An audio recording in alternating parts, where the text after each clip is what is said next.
On va couper la musique. Je vais dire quelques mots de présentation de Gaëtan. Et puis, vous connaissez le format maintenant pour ceux qui en sont des habitués. On aura ensuite quelques mots de Gaëtan sur son parcours, son expérience en gouvernance partagée. Et puis, je me permettrai de lui poser quelques questions. On a déjà pas mal discuté, donc j'ai une bonne idée de ce qu'il va raconter, et puis des questions que j'ai gardées sous le coude. Et puis ensuite, le plus rapidement possible, on passera la parole à tous ceux qui le souhaitent pour poser toutes les questions de praticiens ou d'experts que vous avez. Bienvenue encore à toutes et à tous. Merci de vous être connectés à cette session. Gaëtan, je suis très heureux. Je vais te tutoyer hein, parce que on est parti comme ça sur nos derniers échanges. Je suis très heureux de faire cette session avec toi.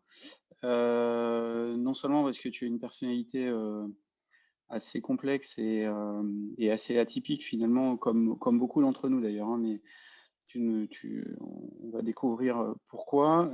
Également parce que tu as une vraie expérience internationale qui a énormément d'intérêt et de relief.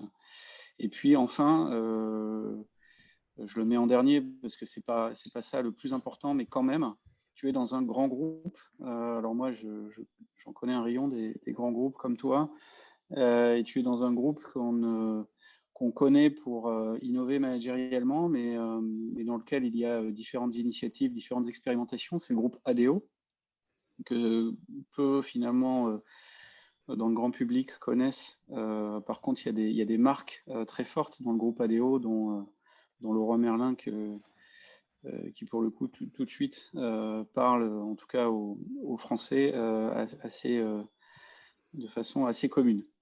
Donc Gaëtan, tu as passé 15 ans dans le digital, à la Redoute d'abord, puis chez L'Oréal en Chine. Tu as fait un passage en start-up, et enfin, je résume très rapidement, hein, tu reviendras sur les points qui te semblent essentiels. Tu as été conseiller digital chez ADO et Brésil Home Commerce au sein d'ADO. Donc on voit très vite la dimension internationale de ton parcours. Ce qui m'a frappé dans l'échange qu'on a eu il y a quelques semaines, c'est l'année que tu as passée en Amazonie pour, je pense, faire des découvertes humaines assez inédites, incroyables, notamment sur les formes de leadership dans les tribus indigènes en milieu reculé, les leaderships entre villages. Je sais que d'autres, et pas seulement des anthropologues ou des sociologues, mais d'autres ont fait cette expérience et en ont retiré énormément de choses. Ce sera peut-être intéressant que tu reviennes là-dessus. Je pense que ça peut tous nous inspirer, nous qui n'avons pas forcément eu cette expérience. Aujourd'hui, tu expérimentes la sociocratie. Tu as démarré sur un périmètre qui était d'une vingtaine de personnes initialement, jusqu'à 120 aujourd'hui, ce qui est significatif. Je fais rentrer les retardataires dans la réunion. Excusez-moi. Et tu t'es intéressé à la sociocratie après avoir beaucoup réfléchi. Je pense que la sociocratie, soit on vient à la sociocratie tout de suite, soit on y vient après avoir testé d'autres méthodes. Ce sera intéressant que tu nous expliques pourquoi la sociocratie. Et puis, comme moi, tu n'es pas un BA devant des méthodes comme SAFe, par exemple, qui certes ont l'avantage d'aligner les grandes équipes dans des grands groupes, mais qui sont par certains aspects assez technocratiques ou en tout cas assez lourdes. Tu es inspiré par différents courants, et j'aime beaucoup ça dans ton témoignage. Et notamment, tu as été très inspiré par ta maître à penser ou maîtresse à penser, Jutta Eckstein, qui est une experte avec laquelle tu as travaillé sur la méthode BOSSA, d'agilité à l'échelle. Alors BOSSA, c'est l'agrégation de lettres qui démarrent les acronymes Beyond Budgeting, Open Space, Sociocracy, Agile, tout un programme. La règle des deux pieds, l'agenda partagé, Il y a beaucoup de méthodes que tu agrèges pour être le plus efficace possible. Et moi, ça me plaît beaucoup. Parce que je ne crois pas comme toi aux approches monolithiques. Euh, et donc, je suis assez séduit par ton approche très pragmatique et touche à tout, mais très précise en même temps dans ce que tu fais à un moment donné. Et d'ailleurs, tu m'as expliqué avoir découvert l'holacratie, être assez rapidement orienté vers la sociocratie. Et parmi tes formateurs ou maîtres à penser, tu m'as aussi cité Pierre Tavernier. Puis tu en as cité d'autres, je vais te les laisser aborder. Et puis il y a quelque chose pour terminer qui peut sembler anecdotique, mais qui m'a intéressé, puisque un de nos partenaires de ces émissions, en dehors de Fabrique, qui est un cabinet de conseil qui fait de l'agilité at scale et qui est très bon pour le faire, Michael Drouard notamment. Mais notre autre partenaire, c'est Ola Spirit, et c'est une plateforme qui permet de décrire par cercle et rôle son organisation et de la faire évoluer. Et toi, tu utilises aussi un outil qui s'appelle Gitbook, qui est proche de GitHub. Et je trouve ça totalement extrêmement intéressant pour versionner dans le mode utilisé par le monde du code, qui est inspiré, tout comme Scrum sur la méthode agile, du monde technique et du monde du code, et qui décidément inspire énormément les nouvelles formes de gouvernance et de pratiques agiles. Je m'arrête là parce que je pourrais dire d'autres choses tellement tu m'as passionné lorsqu'on s'est parlé dernièrement. Et tu le diras beaucoup mieux que moi. En tout cas, merci encore Gaëtan. Je te passe la parole pour 15 à 20 minutes. On n'est pas aux pièces, donc tu prends le temps dont tu as besoin. Et puis ensuite, on ouvrira la conversation avec nos participants du soir. Gaëtan, à toi. Merci beaucoup, Luc. Ça me fait très plaisir de partager ce moment et surtout de partager autour de thèmes qu'on a travaillé depuis 3 ans. Je ne l'ai pas fait au départ parce que j'aime bien expérimenter moi-même avant de pouvoir en partager. Je ne sais pas si le son est bon, vous m'entendez bien Luc? Oui, on t'entend très bien. Ok. Et ça fait, donc j'ai 42 ans et ça fait depuis que j'ai 23 ans que je pratique l'agile. Et j'ai commencé à pratiquer l'agile par une méthode que j'ai découvert qui s'appelle Extreme Programming. Et c'est ma plus forte influence. Je ne sais pas si certains connaissent la méthodologie. En fait, elle a un nom qui est assez trompeur parce qu'en fait, il ne s'agit pas de programmer. Les 3/4 de la méthode sont plutôt une méthode de collaboration, une méthode avec des principes qui sont vraiment très forts. Et je vous conseille beaucoup de le lire. Il y a un livre notamment qui est assez difficile à trouver en édition papier, mais que vous pourrez trouver certainement en PDF, qui est vraiment très enrichi de schémas et qui est intéressante. En fait, j'ai travaillé, donc je suis parti assez rapidement en Chine. J'ai passé 5 ans après avoir étudié un peu le chinois à l'école par hasard. Je pensais y passer quelques mois et finalement, au détour des chemins, ça m'a fait rester 5 ans. J'ai travaillé avec au début avec une start-up et puis ensuite j'ai rencontré quelqu'un qui s'occupait de L'Oréal là-bas, qui m'a embauché au début comme stagiaire. Et puis ensuite j'ai eu l'occasion de monter le digital là-bas. Et j'ai été très influencé aussi par des entreprises chinoises, start-up, qui sont devenues très vite de très grosse taille et qui réfléchissaient de manière très agile sans forcément le savoir. Ça veut dire qu'elles étaient plutôt en écoute très attentive des US et de l'Europe, avec un peu avec l'impression de moins bien connaître ou de moins bien faire, mais avec une très grande agilité et un très grand pragmatisme. J'avais commencé à travailler chez La Redoute, qui était pionnière sur le digital à l'époque. Là, en fait, quand je suis arrivé en Chine, j'ai rencontré des Chinois qui avaient l'impression de travailler vraiment mal. Et donc, j'ai été surpris de voir que, en fait, lors des bidouillages qu'ils faisaient, eux avaient 3 zéros de plus en trafic et se débrouillaient très bien et prenaient beaucoup plus de risques qu'on ne faisait en Europe. Et en fait, cette prise de risque, elle était assez pondérée parce que les résultats n'étaient pas forcément dramatiques, quoi. Nous, on avait une certaine Et en fait, m'est venue assez rapidement la question entre la prise de risque, est-ce que c'est vraiment… parce que ça avait un côté très positif, parce que c'est très pragmatique et très rapide. Ils arrivaient à voir très vite les résultats de leurs expériences. Pour autant, c'était assez en dehors des standards et on avait un peu de difficulté à trouver la ligne entre quelque chose qui soit propre, de bonne qualité, qui puisse durer ou qui risque d'arriver à un gros chaos au sein de l'entreprise. Et donc, après quelques années, j'ai découvert du coup la méthode Extreme Programming, puis ensuite Scrum, ensuite Lean, qui était avec la proximité du Japon. Et je suis devenu vraiment un passionné, et je suis toujours un passionné des petites équipes, parce que les petites équipes, elles ont un pouvoir très fort et beaucoup plus fort qu'on pense. Donc, souvent, on a l'impression que des entreprises avec des très grosses équipes, parce qu'on regarde les chiffres des grands groupes ou des grosses startups, sauf qu'on oublie de penser que la plupart du temps, quand elles ont commencé, et même à l'heure actuelle, en fait, leur domaine ne fonctionne bien que grâce à des petites équipes. Donc, on essaie de casser et de découper un peu le périmètre de leur challenge en petites équipes, en petits périmètres, qui sont chacun un peu autonomes, où on puisse avoir le plus d'autonomie possible pour pouvoir libérer un petit peu la prise de décision. Et donc, je vais peut-être partager quelques slides, parce que ça permettra d'appuyer. Je ne sais pas si c'est possible, Luc. Je crois Ouais, que… je t'ai donné les Ouais, super pouvoirs. super. Alors, je vais prendre… je vais regarder ça.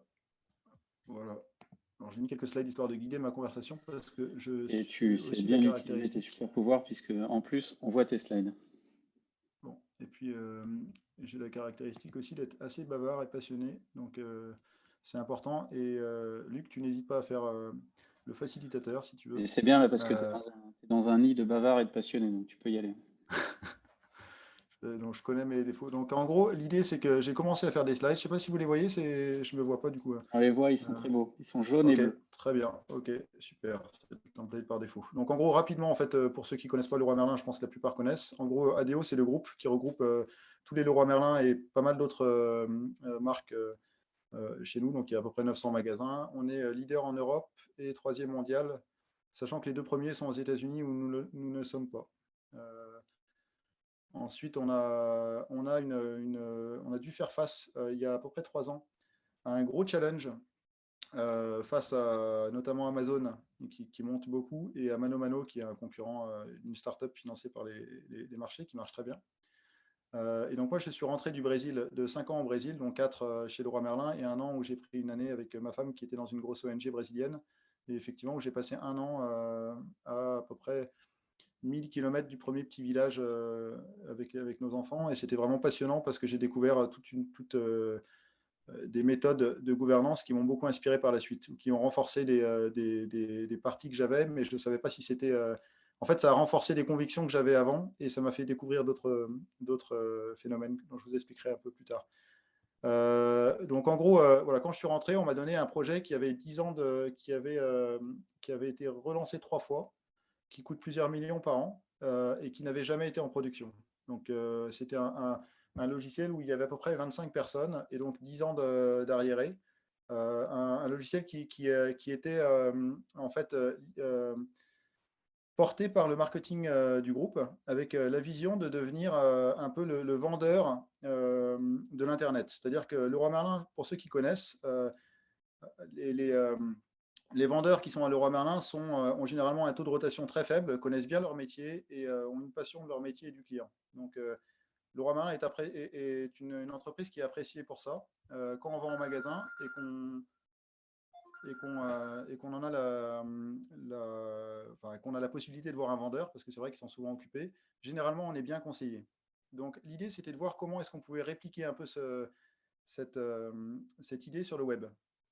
Donc il y a eu, enfin ça a été très complexe. Premièrement parce que le trafic qu'on a chez Leroy Merlin est très fort. On est souvent parmi les plus gros trafics des pays. Et donc les concepts qui ont été utilisés pour pouvoir améliorer et faciliter l'expérience client sur le web ont été souvent, enfin oui, 3 fois des fiascos en termes de trafic, de lenteur, de scalabilité du système. Donc moi, j'ai récupéré l'équipe il y a 3 ans. Pendant plusieurs mois, je me suis focalisé que sur la qualité. Et ensuite, on a relancé un peu sur de bonnes bases. Aujourd'hui, on est assez reconnu sur le fait, sur la qualité de l'expérience client, qui est toujours à améliorer, hein. C'est une amélioration continue, mais on est reconnu, en tout cas sur le premier site français qu'on a déployé il y a 3 ans.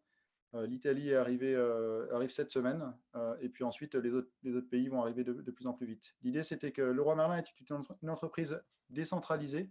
Donc c'est intéressant parce que on était parti sur une gouvernance plutôt locale. Chaque pays est un peu autonome chez Leroy Merlin, c'est une communauté. Les magasins ont beaucoup d'autonomie.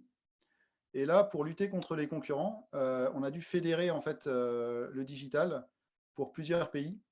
Et ça a commencé à poser pas mal de problèmes parce qu'on est dans un groupe qui est habitué justement à la liberté et à l'indépendance.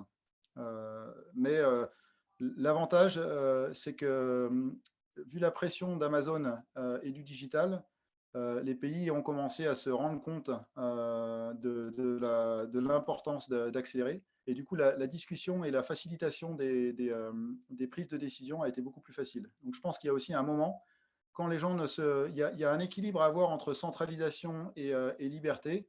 Et cet équilibre, en fait, il est propice à certains moments quand les gens se rendent compte d'une adversité commune. Sur la sociocratie, sur un certain nombre de livres que j'ai lus, on parle je crois que c'est Prigogine, qui dit qu'en fait, un système, il s'auto-organise à partir du moment où il y a un élément externe qui le pousse. Alors, je ne sais pas, Luc, peut-être que tu connais un peu plus le. C'est-à-dire qu'un système, un système humain, un système même, comment dire, naturel, il va avoir tendance à s'auto-organiser s'il a une pression forte qui le pousse. Et donc, cette pression, en fait, elle nous a quand même pas mal servi à faciliter l'alignement.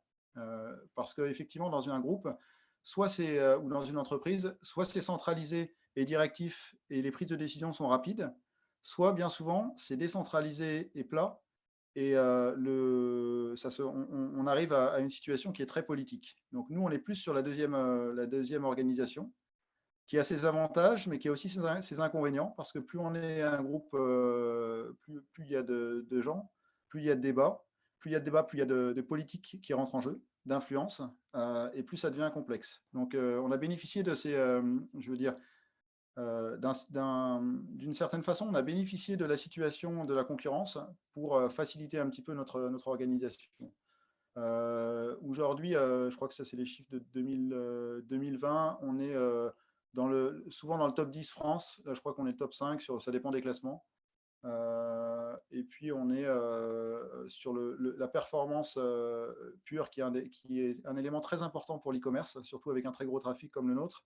On est passé premier depuis 2 trimestres sur la rapidité et la performance du site. Voilà. Après, l'équipe, elle a souffert 3 réorganisations en 3 ans. Et les réorganisations, c'est quand même toujours difficile, surtout en période de confinement, parce que les gens se posent la question où est-ce qu'ils vont atterrir, s'ils vont rester, quel est leur périmètre, comment est-ce qu'ils vont se retrouver. C'est simple. On est dans une équipe qui est, lorsqu'on a commencé, alors je crois que je m'en parle un peu après, mais lorsqu'on a commencé, j'ai remis à plat avec des principes XP, c'est-à-dire des sprints d'une semaine. Pour ceux qui connaissent le principe, un sprint dans le monde du développement, c'est on définit tous ensemble le lundi, je résume de manière très simple, ce qu'on vise, ce qu'on veut faire durant la semaine, et le vendredi, on présente ce qu'on a fait durant la semaine. Donc on marche avec des engagements d'une semaine.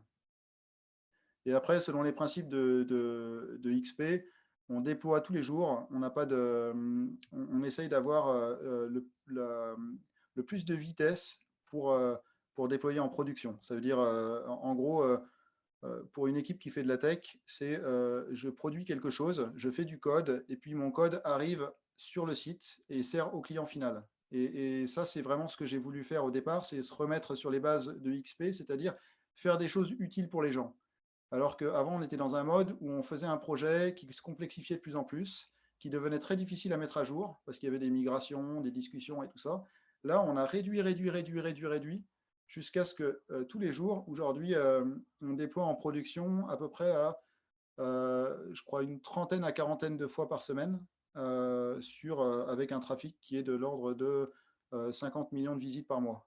Donc c'est important, tous les jours, à n'importe quelle heure de la journée, on a des déploiements en production. C'est quelque chose qui est vraiment une révolution par rapport à ce qui se passait avant, où c'était certaines fois un déploiement par mois avec de nombreux risques derrière. Et donc ça nous permet d'avoir du feedback très rapide, c'est-à-dire savoir si les clients apprécient ce qu'on fait, savoir s'il y a des problèmes pour revenir en arrière, et puis surtout améliorer de façon continue. Et donc en gros, là je reviens sur le slide, en fait c'est posé assez rapidement. Une fois que les bases, et c'est très important parce qu'on a vraiment travaillé les bases de l'organisation agile en petites équipes, la confiance et l'indépendance des équipes, le fait qu'elles aient le droit de prendre des décisions seules. Et une fois que cette culture a été vraiment mise en place, on est passé plus sur du travail inter-équipe. Au départ, ce travail inter-équipe, c'était principalement moi qui le faisais. Donc, je travaillais en proximité avec chaque équipe. Je sentais quand il y avait des décalages. J'allais voir les personnes pour en parler. Et puis, assez rapidement, on a mis en place une méthode proche de XP qui s'appelle Core Protocols. Je ne sais pas si certains connaissent. C'est une méthode assez simple. Donc, Est-ce en que tu partant, peux l'idée, passer c'est en de… plein écran tes slides, Gaëtan? Ouais, Parce qu'il pardon. y en a qui Alors, ont du mal à lire, ce sera plus agréable. ouais, tout à fait. C'est en haut à droite la petite flèche, là. Voilà, je crois que Super, c'est merci bon. beaucoup. Et si tu peux dire, qu'est-ce que pour toi signifie une petite équipe? Alors, une équipe agile, c'est de l'ordre de 5 à 7 personnes. Donc, après, au départ, quand j'ai récupéré ce projet, il y avait à peu près un peu plus d'une vingtaine de personnes. Donc, il y avait 4 équipes. Donc, voilà, on voit là la photo.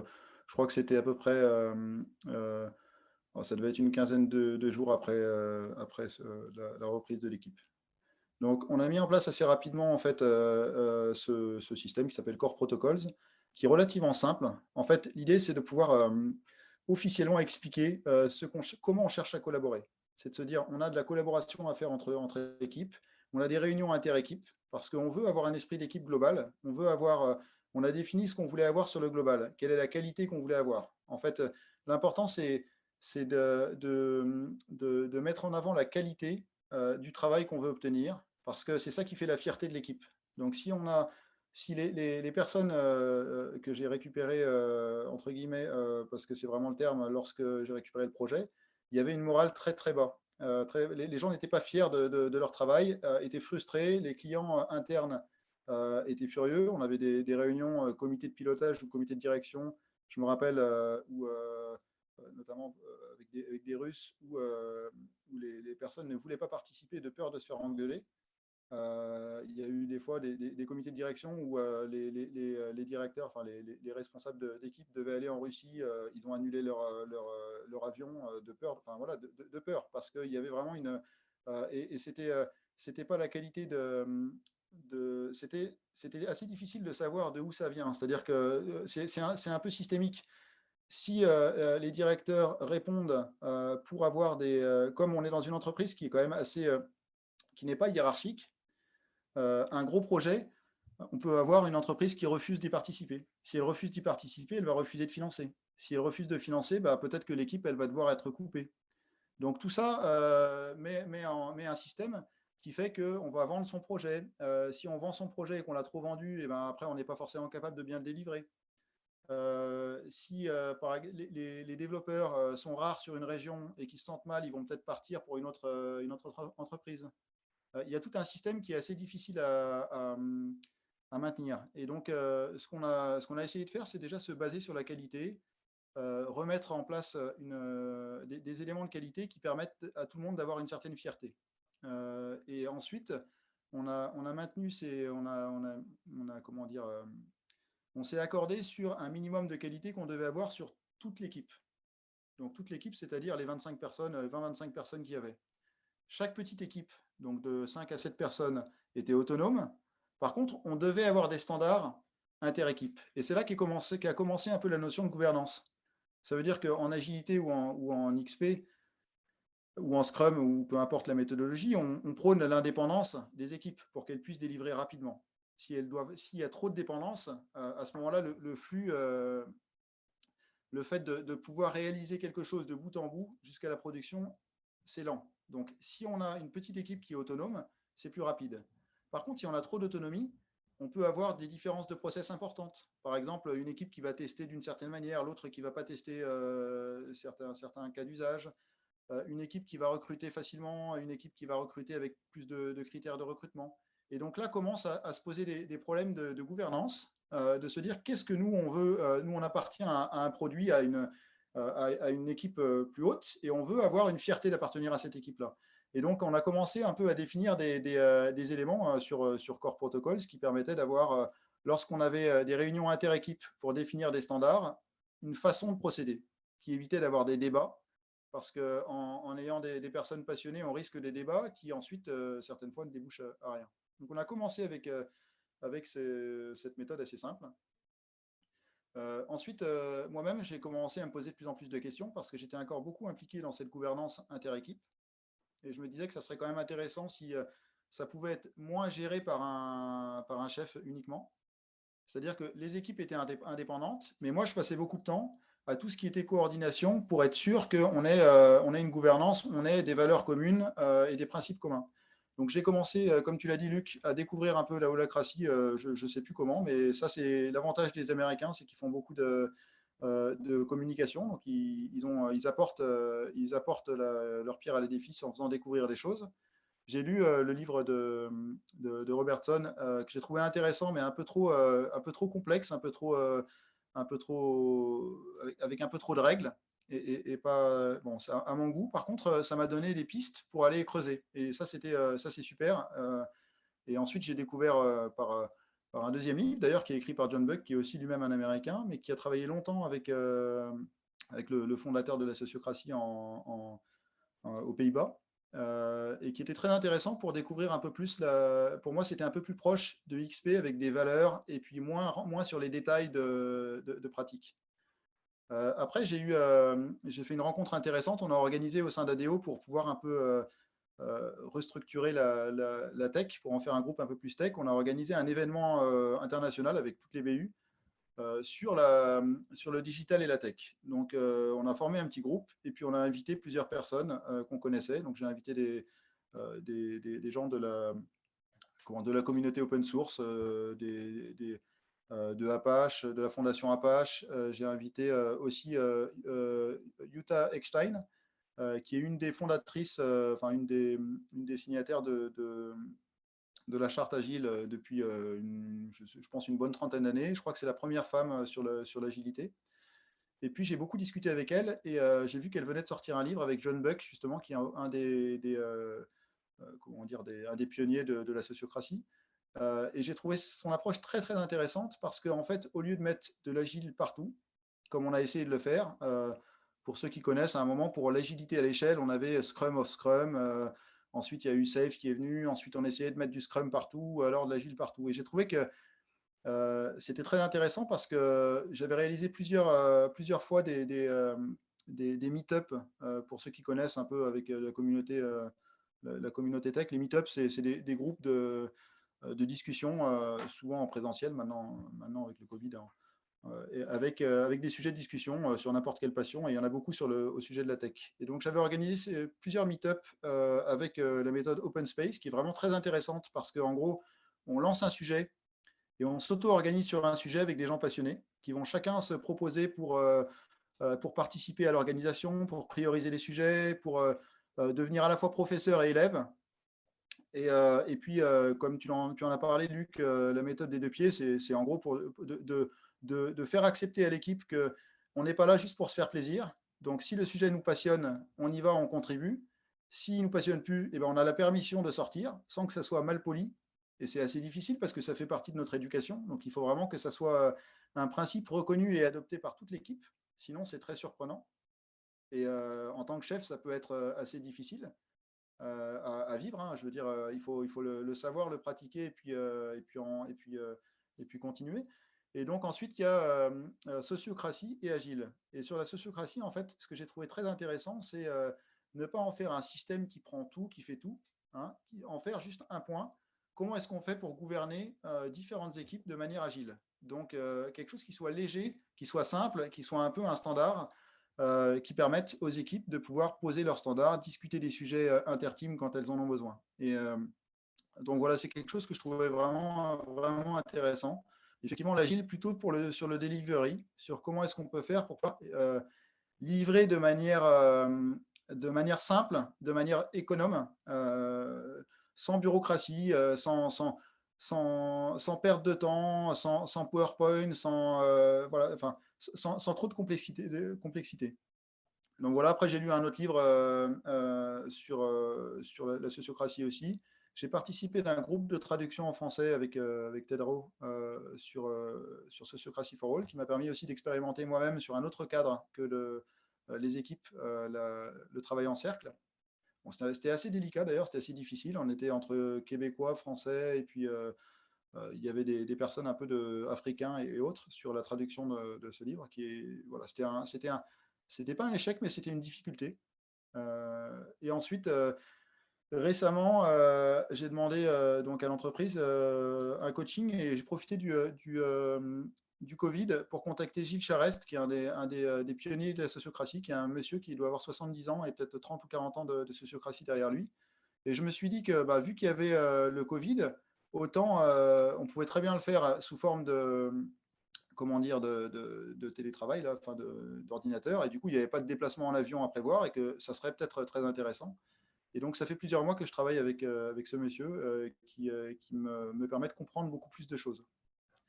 Donc, voilà un peu les quelques inspirations. Donc, Alors ensuite, Valérie te effectivement. demande s'il y a un bouquin à lire en priorité ou plus que les autres, lequel tu recommandes Alors, sur la sociocratie, sur quoi exactement?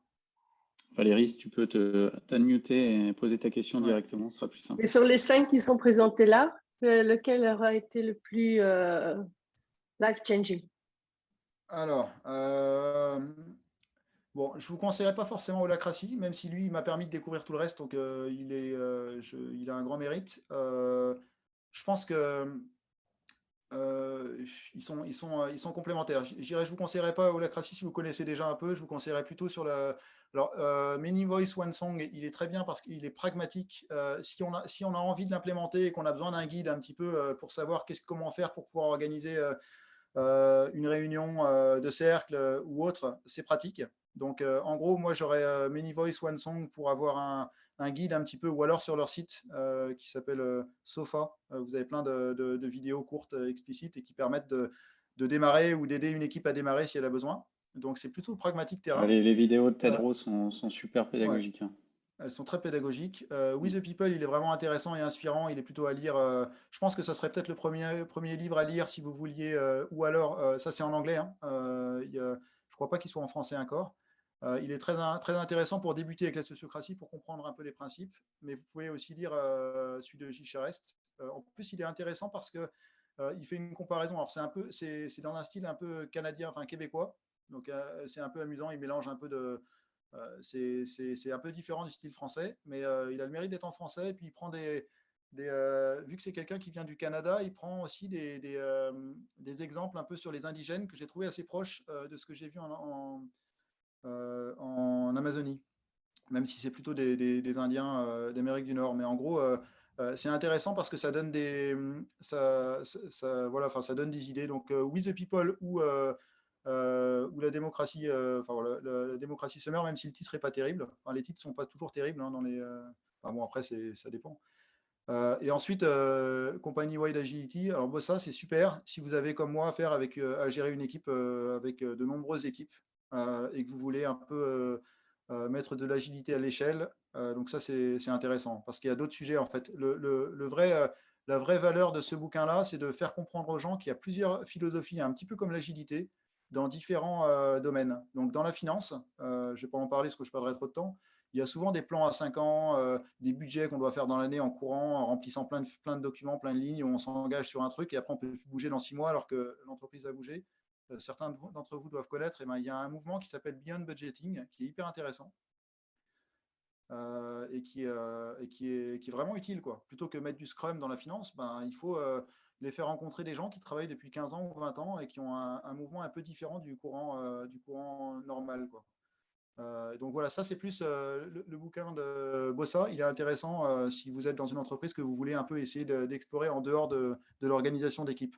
Sinon, With the People, où il est très... Enfin voilà, j'ai un peu fait, en fait, je pense qu'il y en a chacun à son usage. Donc commencez On a par compris la qu'il fallait tous démocratie les lire, en sommaire. fait. Tu as été En très fort, fait, tu as non, tout si vendu. tu as une réponse, la réponse à dire, c'est si Pas tu ne sûr connais que pas la Valérie ait eu sociocratie. la réponse à sa question, mais en tout cas, elle sait qu'il faut qu'elle les avale Ouais. les 5. Ouais. Non, Valérie, lis-en un pour débuter. Tu as en français le dernier, là, La démocratie sommaire, ou alors en anglais With the People. Ça, c'est les deux bouquins les mieux pour débuter. Et ensuite, si tu dois commencer au jour le jour, tu prends soit les vidéos de Tedro, ou soit son bouquin. Voilà. Et Paulina, dans le Voilà. chat, a aussi partagé un lien intéressant.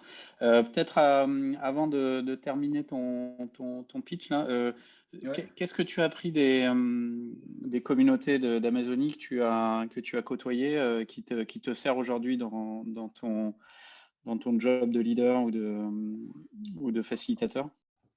Alors, c'est assez. Je vais peut-être déconnecter alors, un peu le truc, parce que j'ai d'autres choses. Hop. Alors, en fait, c'est un sujet assez long et je vais en faire un sujet sur une conférence agile qui s'appelle XP. C'est le XP 2021 qui aura lieu le mois prochain de l'Agile Alliance. Et en fait, principalement, ce que j'ai découvert, c'est la façon dont les villages, donc les tribus se découpent. En fait, ce qui est intéressant, c'est qu'il y a une base culturelle. Il y a plein de villages. Je suis allé dans des villages qui s'appellent, dans une tribu qui s'appelle les Yanomami, enfin, une ethnie qui s'appelle les Yanomami, qui est une tribu, qui est une ethnie qui est reculée, qui a encore pas mal de conflits entre tribus. Et en fait, ils partagent une culture très forte, comment dire, sur un territoire qui est très grand, qui est peut-être la taille de la France. Et en fait, comment dire, ils ont une culture de base qui font qu'ils se reconnaissent. Donc, en fait, ce que je me suis dit, c'est que la culture entre les ethnies, c'est vraiment l'élément différenciant. C'est-à-dire que les gens se reconnaissent, même si la langue n'est pas exactement la même et autres, ils vont se reconnaître avec la culture. Donc ça, c'est vraiment la base. Et en fait, dans chaque village, il y a une séparation un peu des pouvoirs, où il y a un cacique qui est un peu le leader du village ou de l'ethnie, qui est un groupe qui a à peu près généralement entre 20 et 150 personnes. Et en fait, ils se partagent le pouvoir avec un chaman, et qui est dans beaucoup de tribus, pas que d'ailleurs en Amazonie. Et en fait, ce qui est intéressant, c'est que le chaman, son rôle, c'est la partie culturelle. Et la partie culture, c'est hyper important parce que même chez ADO, on voit que là, on a commencé à développer dans les 120 personnes une culture très très forte. Donc les gens se reconnaissent de l'équipe et reconnaissent très très bien notre équipe par rapport aux autres équipes. Parce que la culture de l'embauche, la culture de la prise de décision, elle est différente. Et donc, en fait, ce que je veux dire, c'est que dans ces tribus, il y a le rôle du chef qui est vraiment un leader. C'est-à-dire que ce que j'ai trouvé assez intéressant aussi par rapport au leadership, pas que européen d'ailleurs, parce qu'en Chine et dans la plupart des pays où j'ai été, le leader, c'est plutôt celui qui décide, mais ce n'est pas forcément celui qui fait. Alors que le leader de village, euh, moi, j'ai fait un projet aussi, je suis radio amateur et j'allais installer des antennes et des radios dans les villages pour leur permettre d'avoir connexion avec de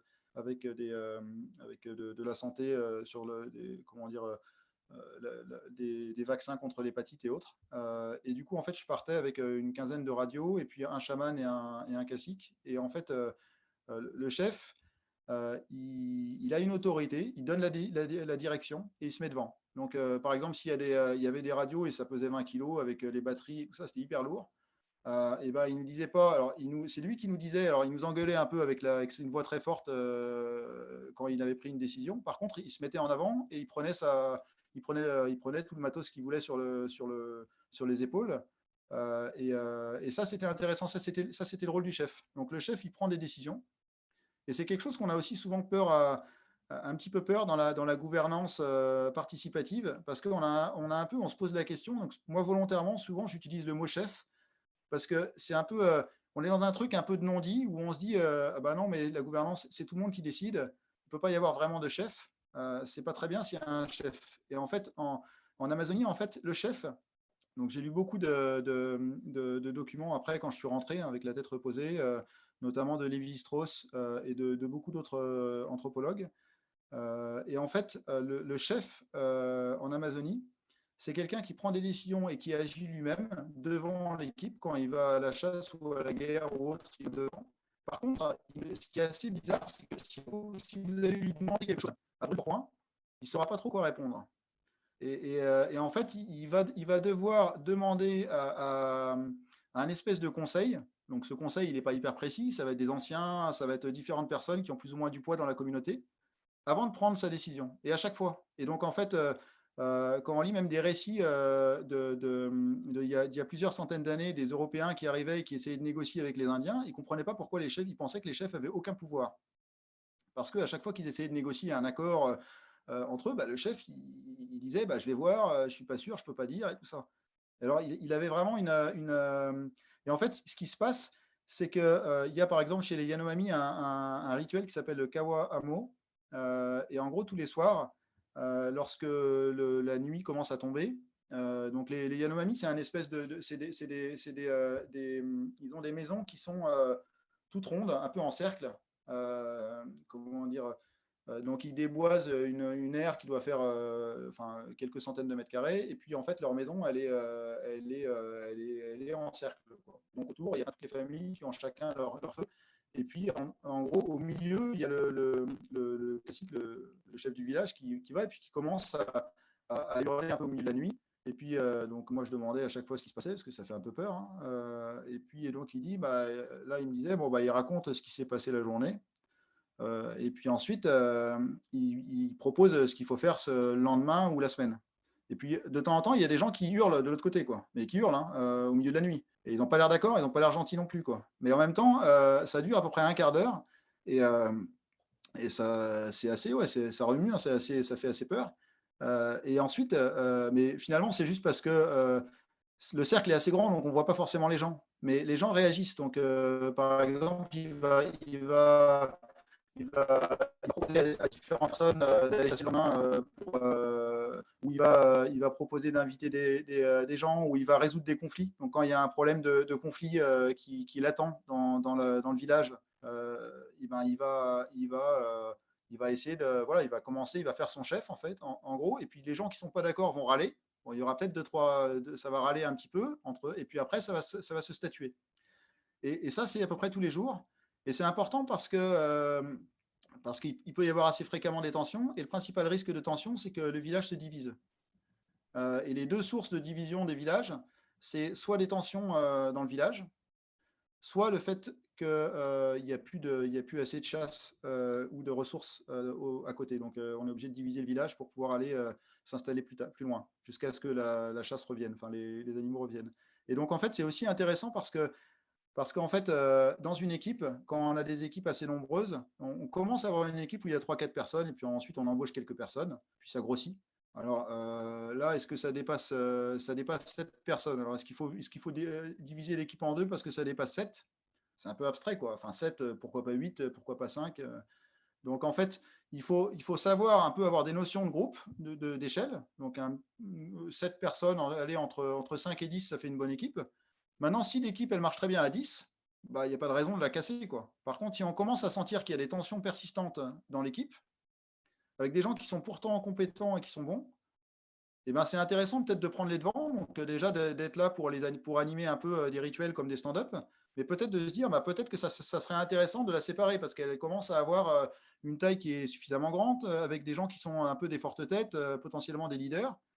Donc, c'est un potentiel de séparation d'équipe. L'autre potentiel, c'est peut-être qu'il n'y a pas assez de bouffe, quoi. Et quand il n'y a pas assez de bouffe, une équipe, qu'est-ce qu'elle fait, quoi? Elle travaille sur un sujet, elle travaille sur un comment dire, elle a des projets à faire. Si ces projets ne sont pas assez gros et qu'on essaye de la remplir en lui donnant des petits trucs à faire, ça commence à être pas terrible. Donc, parce que les gens commencent à s'ennuyer. Quand ils commencent à s'ennuyer, ils partent. Alors, soit ils partent de l'entreprise, soit ils changent de département, soit c'est peut-être le moment de la séparer en deux en disant on a un gros sujet, on la sépare en deux, et puis il y aura une nouvelle équipe qui va s'attaquer sur ce sujet-là. Et donc, par exemple, bon, je peux continuer parce que je suis bavard et passionné, mais c'est des choses qui m'ont particulièrement et que j'utilise d'ailleurs pour séparer les équipes. Gaëtan, je propose qu'on passe la parole à nos invités ce soir là. Si vous avez des questions, vous activez votre micro et vous posez directement votre question. Et merci Gaëtan j'avais en tête le stand-up meeting de nuit au milieu du village en cercle. J'y étais vraiment, hein. Tu l'as décrit, j'étais dedans, là. Bon, j'espère que que je vous ai quand même intéressé parce que je n'ai pas suivi vraiment une trame du tout, mais bon. En tout cas, n'hésitez pas à me poser des questions. J'essaierai d'y répondre au mieux sans problème. Je vais regarder le chat. Allez-y pour vos questions. Ouais, Laurent, vas-y. On t'entend pas, je crois. Et comme ça, c'est mieux, je pense, hein. Ouais, c'est nettement mieux. Ouais, Ouais, ça aide. Merci pour le partage, c'était super, Gaëtan. Je serais intéressé un peu plus par le côté sociocratie, justement. Est-ce que tu pourrais aller un petit peu plus loin sur... j'ai compris que c'était pour remplacer un peu ton côté, en gros, superviseur d'équipe. Et qu'est-ce que vous avez commencé par mettre en place? Comment ça s'est passé? D'accord. Alors, je vais essayer d'aller assez rapidement, après de répondre à ta question. Donc, au départ, en fait, il y a 4 principes en sociocratie. Donc, le premier, c'est le cercle.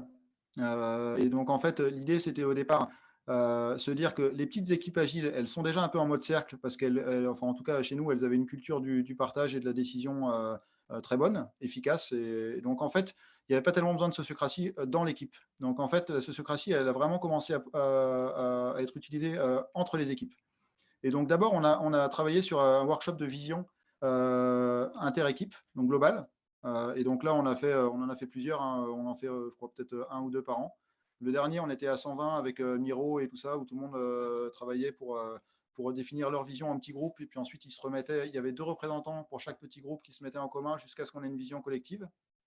Et ensuite, on la faisait valider. Et après, une fois qu'il y a une vision commune et puis des principes communs, notamment sur la qualité, tout ça, bah là, il faut l'animer. C'est-à-dire que, en fait, la sociocratie, du coup, on a le leader de chaque cercle. Et donc, le leader, c'est à nous de voir, quoi. En gros, c'est soit peut-être un PO ou un lead tech ou quelqu'un qui est vraiment un leader, qui est nommé, en fait, normalement. Enfin, moi, j'aime bien dire qu'il est nommé par la hiérarchie parce qu'au moins, c'est clair, quoi. Tu vois, il ne faut pas que ça soit flou.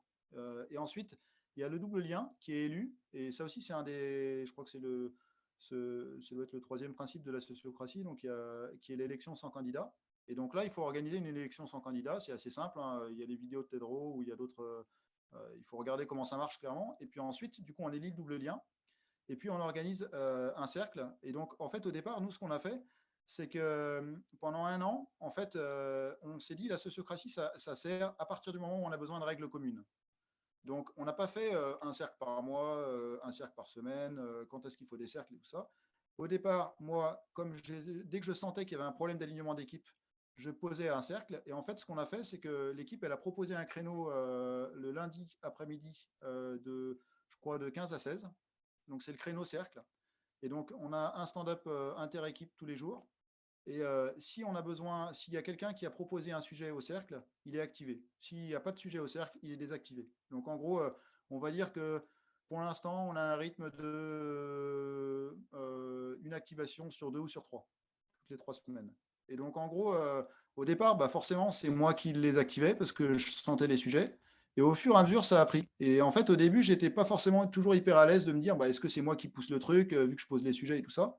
Et en fait, là, pour le coup, Gilles, il m'a pas mal, Gilles Charest, là, le Québécois, m'a vraiment dit, c'est comme ça qu'il faut faire, quoi. En gros, c'est les leaders qui poussent les sujets. Au départ, c'est comme ça. Après, il faut vraiment qu'il y ait la culture. Nous, on avait quand même une culture où les gens, ils doivent se démerder, quoi. C'est bon, bah, chacun, enfin voilà, il y a un problème. Si les gens râlent parce qu'il y a un problème, bah, c'est propose une solution, quoi. Si tu râles sans proposer de solution, bah, ça t'apporte rien au collectif, quoi. Donc, en fait, maintenant, ça marche. Maintenant, je pose presque plus. Enfin, ça fait, je crois, presque 1 an que je pose plus de cercle, mais j'ai souvent des cercles qui participent, qui viennent là ce matin. Enfin, lundi matin, il y en a eu un. Et du coup, effectivement, comme l'a dit Luc, On a aussi quelques principes qui viennent un peu de la philosophie XP qui est on essaye de tout mettre un peu comme du code. Donc, on a la documentation de tous nos projets qui s'appelle, on a un principe où on appelle ça documentation as code. C'est qu'on écrit un peu et puis on le met dans un Git. Et puis, il y a une petite boîte qui s'appelle Gitbook qui permet d'écrire en Markdown, voire même un peu comme simplement. Et du coup, ensuite, on a décidé de ne pas mettre que la documentation du projet, mais aussi la documentation de nos process et nos rituels. Donc, surtout ceux qui sont inter-équipes. Donc, par exemple, les premiers qui se sont posés, c'est comment est-ce qu'on recrute. Il faut qu'on fasse un test. Alors, le test, on l'a mis dans un repo. Ensuite, combien de personnes participent au test à partir de combien de personnes, si là, il y a 3 personnes qui font l'entretien, s'il y en a un qui refuse, et voilà, on s'est mis ces principes-là, et ça, c'était basé sur des propositions qui étaient dans le slot du cercle. Donc ça, en fait, jusqu'à il y a assez peu de temps, c'était comme ça que ça marchait. C'est le slot du lundi après-midi de 3 à 4, utilisé quand il y a besoin. Donc voilà, après, pour le cercle, c'est assez facile. Hein. C'est la personne qui a son idée. Elle a rédigé un petit draft de sa proposition. Elle l'envoie soit par mail, soit par Slack ou autre. Et puis, de façon relativement informelle, certaines fois, elle la présente même lors du cercle. Il y a 1 heure, et elle dit voilà ce que je propose. Là, à chaque fois, il y a les doubles liens. Donc, il y a 2 personnes de chaque équipe qui viennent. Et puis ensuite, il y a un tour de questions. Je ne sais pas si tu connais un petit peu. Ensuite, il y a le premier tour de questions, le deuxième tour de remarques. Et puis voilà, on essaye de. Il y a un facilitateur et donc, au départ, en fait, il n'y avait pas vraiment de facilitateur et de secrétaire complet missionné, quoi. C'était un peu en mode tournante. Voilà. Et ça, c'est jusqu'à il y a assez peu de temps, c'était comme ça qu'on marchait. Et là, avec l'arrivée, donc il y a eu une réorganisation où il y a une autre équipe de 60 personnes qui s'est connectée à nous, qui ne connaissaient pas du tout les pratiques et tout ça. Et donc là, en fait, on est passé un peu à l'échelle en disant il faut qu'on les inclue. Pardon. Et il faut qu'on les inclue. Et du coup, là, on a commencé à s'organiser avec plusieurs équipes pour faire un cercle formel et qui ne soit pas forcément uniquement sur demande. Donc, si je comprends bien, ça fait 120 personnes, tu disais, en tout. C'est 120 personnes qui sont réparties en petites équipes en gros, une dizaine de personnes. Ça fait entre 12 et 15 équipes, disons. Et ces 12 et 15 équipes envoient 2 personnes tous les lundis dans un slot d'1 heure pour décider des choses qui se décident entre équipes. Hein. Ouais, en fait, ça, c'était principalement les 60 personnes qui étaient jusqu'à il y a à peu près 6 mois, 1 an. Là, donc voilà, c'était sur ces 60 personnes. Et en fait, ces 120 personnes, elles sont réparties en équipes effectivement de 5 à 7, mais elles sont réparties par pôle aussi. Donc on a des pôles. Il y a un livre très intéressant récent sur l'organisation d'équipes qui s'appelle Team Topologies. Je ne sais pas si tu as entendu parler de ça. C'est récent et vraiment intéressant sur l'organisation d'équipes agiles. Et ça permet de voir comment tu les regroupes de petites équipes. Il y a différentes. Voilà, nous, on a 5 pôles avec différentes. Il y a des équipes qui sont alignées en stream. Ça veut dire qu'ils font de bout en bout un produit, une partie du produit qui arrive. Et puis, il y en a qui sont plutôt des enablers, qui sont des équipes qui sont au service d'eux. Et ainsi de suite. Quoi. Mais effectivement, ouais, c'est comme ça. C'est comme ça qu'on gère. C'est à peu près ça. Et ça marche plutôt facilement. En fait, moi, j'ai un truc pour savoir que ça soit un rituel, il faut que ça soit une habitude. Donc, il ne faut pas que ça soit dans l'agenda. C'est-à-dire que si on met des trucs dans l'agenda, on peut lire les agendas des autres. Donc, nous, par exemple, on a un rituel tous les jours sur Discord. C'est un des développeurs qui a proposé ça lorsqu'il y a eu le début du Covid. Et c'était intéressant, donc on l'a gardé. Et toutes les équipes sont sur Discord avec chaque nom d'équipe et tout ça. Donc, c'est comme si on était dans un bureau. Et tous les jours à 14h, il y a un petit stand-up avec qui veut venir. Au départ, c'était que les doubles liens. Maintenant, c'est qui veut venir. Et ça dure 10 minutes, un quart d'heure. Après, il y a le cercle du lundi après-midi qui est activé ou non selon les besoins et autres. Et en fait, ça, il y a la démo du vendredi à 14h qui est vraiment un rituel obligatoire où tout le monde participe. C'est vraiment la fierté. Enfin voilà, c'est publié en vidéo, en anglais. Il y a tous les pays qui peuvent regarder et tout ça. Et c'est pas forcément sur l'agenda, c'est les gens savent quoi. C'est le vendredi à 14h. Pour que les gens savent, il faut que ça soit une habitude. Il faut que tout le monde et pour ça, il faut que le leader il le fasse quoi. Que toutes les semaines, ça arrive, qui convainquent les personnes et tout ça. Et puis, si vraiment, ce n'est pas utile, on l'abandonne. Je ne sais pas si ça… Je te remercie. Peut-être une dernière question pour clôturer. C'est Jean-Étienne Brodier? Oui, c'est juste. Formidable. Alors, je te laisse poser ta question et puis on termine avec toi si tu veux bien. Ok, merci beaucoup. Merci Gaëtan. C'est très intéressant d'avoir ton expérience. Et puis, ça donne beaucoup de matière aussi pour approfondir. Est-ce que tu pourrais nous donner peut-être un exemple de pitch que tu utilises quand tu arrives vers une équipe qui n'a aucune idée de ce que c'est la sociocratie et qui peut avoir des préjugés quand on lui présente un terme comme ça, de pitch utilisé pour les intéresser à ça et peut-être donner un exemple d'un cas où ça n'a pas fonctionné ou pas tout de suite en tout cas. Alors, de cas où ça n'a pas fonctionné, alors le cas où c'est plus facile quand c'est en interne. Donc, quand c'est de commencer avec ses équipes ou avec son équipe, parce que c'est, comment dire, c'est plus convaincre des équipes externes, c'est pas toujours facile, mais en fait, parce que pourquoi c'est pas toujours facile avec le terme sociocratie?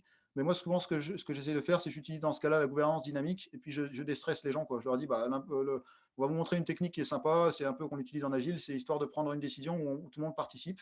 Et puis, en fait, on a onboardé avec des gens qui connaissent déjà. En fait, quand il y a déjà des gens qui connaissent, et surtout des gens qui sont assez reconnus, donc on a commencé avec des gens qui pratiquent le produit s'est développé au fur et à mesure. Donc au départ, il avait une mauvaise morale, après ça a commencé à grossir, maintenant il est réputé, et du coup, il y a beaucoup de personnes qui sont connues, le bouche à oreille fonctionne. Donc c'est toujours bien de prendre quelques ambassadeurs et puis de commencer à le faire avec ces ambassadeurs. Et ça marche pas mal, parce que du coup, les gens sont un peu réticents au départ, ils disent c'est quoi encore ce truc, mais ils font l'exercice et quand ils l'ont fait, ils voient que c'est simple. Et puis c'est pro, parce qu'en fait, un cercle, ça ne dure pas très longtemps, on prend une décision rapidement. On a l'impression que c'est une énorme méthode sociocratique qui est compliquée, mais en fait, si on prend le truc le plus petit possible, c'est juste une méthode où tu peux prendre une décision à plusieurs en écoutant chacun et puis en frustrant le moins possible. Et ça, franchement, c'est le truc, quoi. C'est de leur faire participer à un cercle où on les implique pour prendre une décision ensemble. Donc, je ne sais pas si ça répond, mais si tu veux, il y a des gens qui sont, plutôt que de leur dire, est-ce que je vais vous expliquer la méthode sociocratie, soit ils sont passionnés, et là, c'est super, soit il faut les inviter, là, on a une décision à prendre, ça serait bien que tu participes, c'était le jour à telle heure, et puis là, il y a un facilitateur qui leur explique assez facilement, assez rapidement, et puis leur dit, c'est pas grave, tu poses une question si tu as un problème. Moi, je pense qu'il faut les onboarder en faisant. Je ne sais pas si ça répond. Oui, absolument, merci. Merci à vous. Forcément, On est à la fois passionné et un peu frustré parce qu'on aurait plein d'autres questions à te poser, mais il faut qu'on arrête. Merci Luc, merci à tous. Merci N'hésitez pas à Gaëtan. envoyer un message si vous avez des questions. Ça fait toujours plaisir de… À bientôt. Merci Gaëtan.